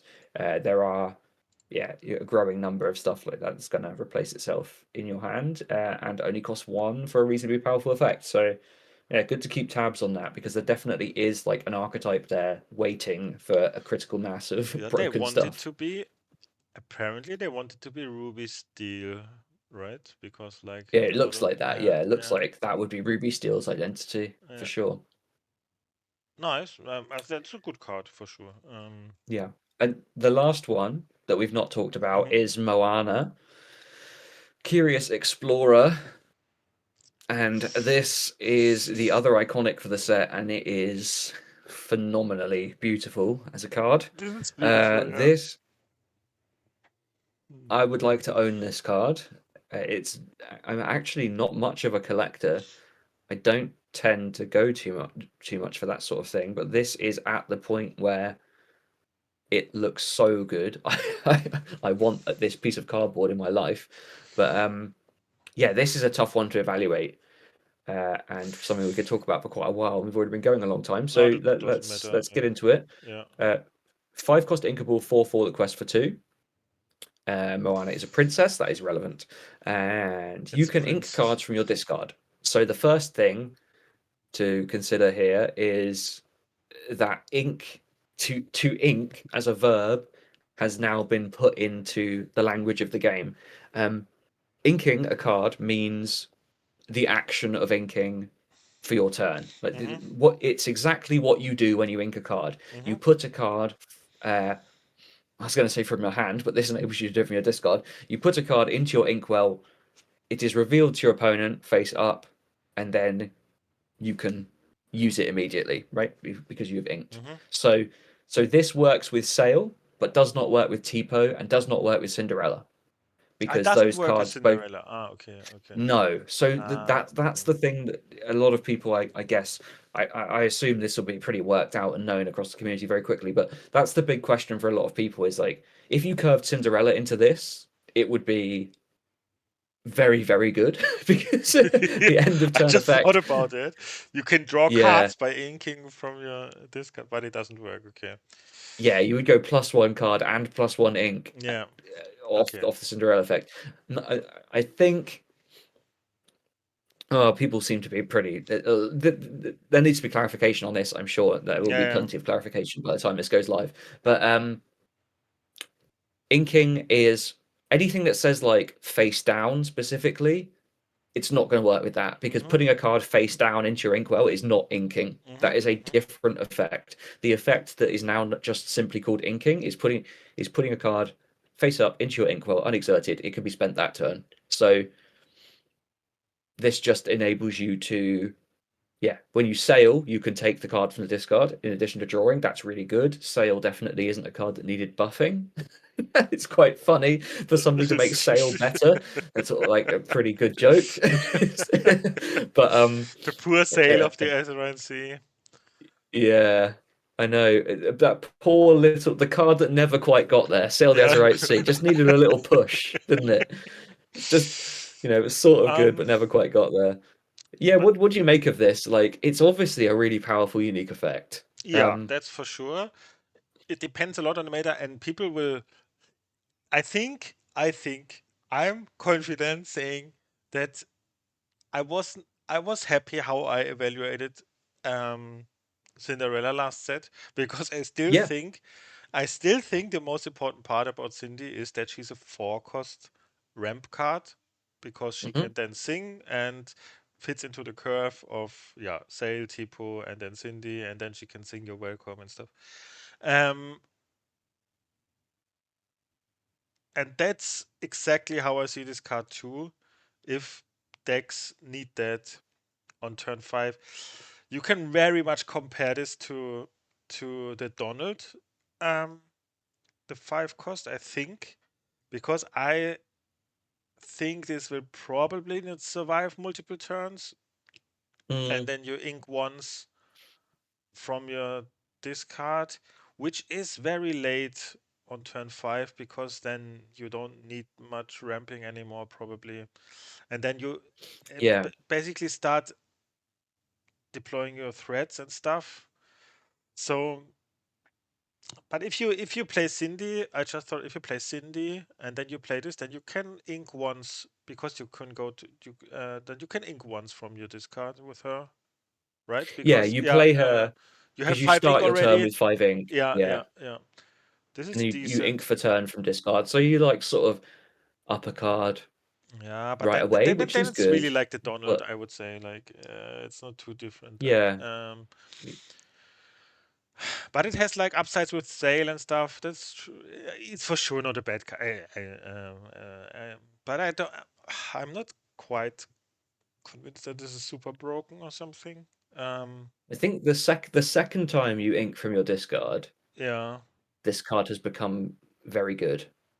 yeah. But then you You've are sort of on like pseudo drawn 2 cards. 8 ink or something. Yeah. Ah, It might I see it a little bit more as a tool for playing Sapphire in color pairs where because Sapphire now it doesn't have Hiram and that sort of thing. It doesn't have access to its own draw engines. So a card like Red Blue, for example, a deck like Red Blue now, which really just faded into obscurity when it lost its draw power, could get quite a lot from this. Just it wants to continue inking to high numbers, but doesn't have the draw power to do it. The fact that you can do it from your discard, if this sort of pseudo nets you 2 cards in inking from your discard, a deck like that actually does gain quite a lot from that sort of effect. yeah. But You know, then this is do like you this is leave like as this? close as you're getting to card draw in Sapphire. Do you leave this ready all the time then? Like, yeah, Yeah, yeah. yeah, I guess you do. Yeah, you have to. But then, like, you're not gonna you're not going to Yeah, aggressively question it in those decks anyway, are you? Like, it's just there yeah, to check the board and be yeah, a big but yeah, body that you they need have to to check the remove. board, and you spend 5 ink for something that doesn't check the board at all. Like, Yeah, maybe. no, I don't want to bash the card. I think it can for sure I can see very many spots where this card is playable, but it's like I'm not like super high on it. I just think it's a tool. It's additional tool for decks Yep. that want to ramp because they didn't have much love. They didn't get much love yet, Yeah. and they need more tools to ramp because they have not many tools to get cards efficiently into their inkwell, and so they got at least more tools to get. It's how do you see it? How do you see it? I look at it right. So this card isn't ramping you, right? Like it's not. This is not a ramp card. It just plays nicely with ramp strategies. Yeah. It's it's just you know. First of all, you need cards in your discard, so you have to have already played cards like Sail or um. It's a good reason to play things like Develop Your Brain that you can play on turn 2 or sneak them into the 1 ink that you had hanging over from your first sale on turn 2 so that you have stuff in your discard to ink again. It makes these things I would say marginally better, but actually it becomes quite relevant when you start turning those things into cards.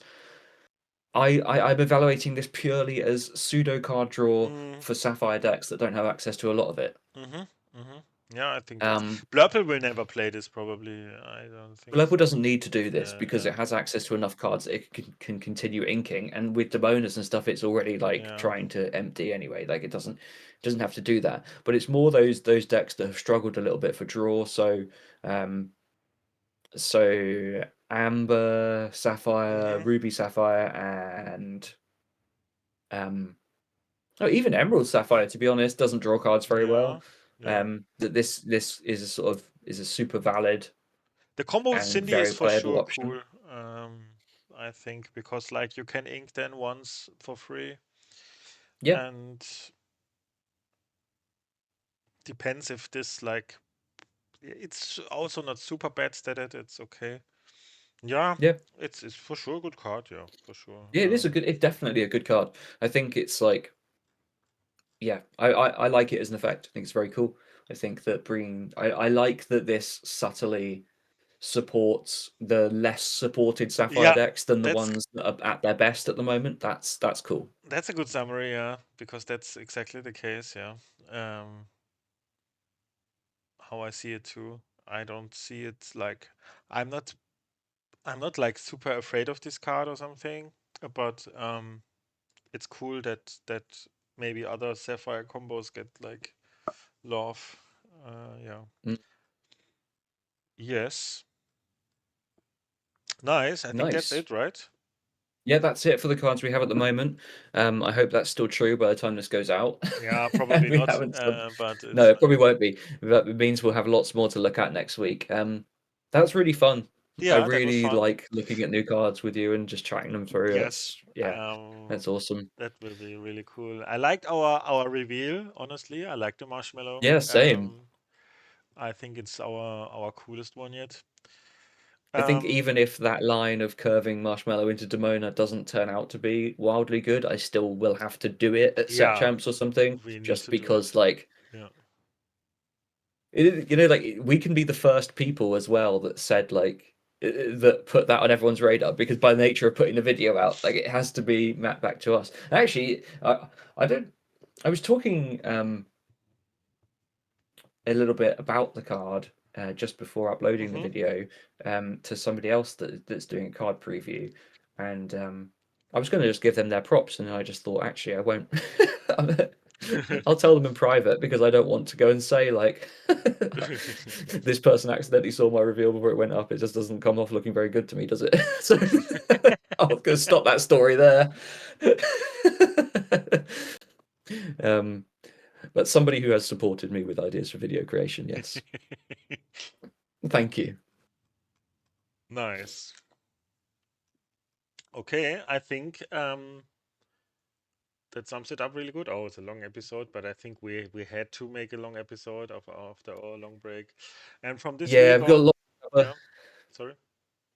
And I just said, yeah, we had a lot to cover, and Yeah. people deserve an update as well as the new stuff. So yeah, hopefully people have enjoyed the long one. Yeah, just as a disclaimer, we will now focus on the new set from now on. I don't Yep, think we will completely. we will talk much about. I mean, we have the set champions yet, but and I post their stuff in my meta file still. What I think is good there, but it's not too exciting. What's yeah, I mean the format is solved, and I don't think there's much movement or going on anymore. I think probably, but yeah. So we will focus on the new set, just as to people that people know. Um, yeah, nice. Okay, that's it. I think Um, so. Yeah, yeah. Then yeah, thank everyone for watching. yeah. Thank you, everyone. We're happy to be back. Until next week, Very. and bye bye. Bye bye.